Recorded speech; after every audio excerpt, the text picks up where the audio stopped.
Dahshat, hali bunaqasi bo'lmagan o'g'il o'z onasini tiriklayin yoqib yubordi. Assalomu alaykum, hurmatli tomoshabin, kanalimizga xush kelibsiz. Videodan to'liq xabardor bo'lishni istasangiz, kanalimizga obuna bo'lib, video roliklarimiz ostiga bir dona like va podpisatsiya tugmachalarini bosib qoldiring.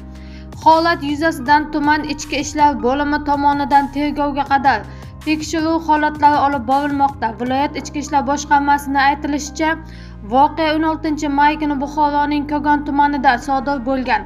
Hozirgi kunda jabrlanuvchiga yetkazilgan tan jarohatlarining og'irlik darajasini aniqlash maqsadida sudga oid tibbiy ekspertiza tayinlangan. Yangam bilan akam onamga suiqasd uyushtirgan, badaniga judayam og'ir tan jarohati yetkazgan. Benzin sepib yoqmoqchi ham bo'lishgan. Onamning ahvoli juda og'ir, deydi onaxonning qizi. Eng so'nggi yangiliklardan birinchilardan bo'lib xabardor bo'lishni istasangiz, kanalimizga obuna bo'lib, video roliklarimiz ostiga bir dona like va podpisatsiya tugmachalarini bosib qoldiring.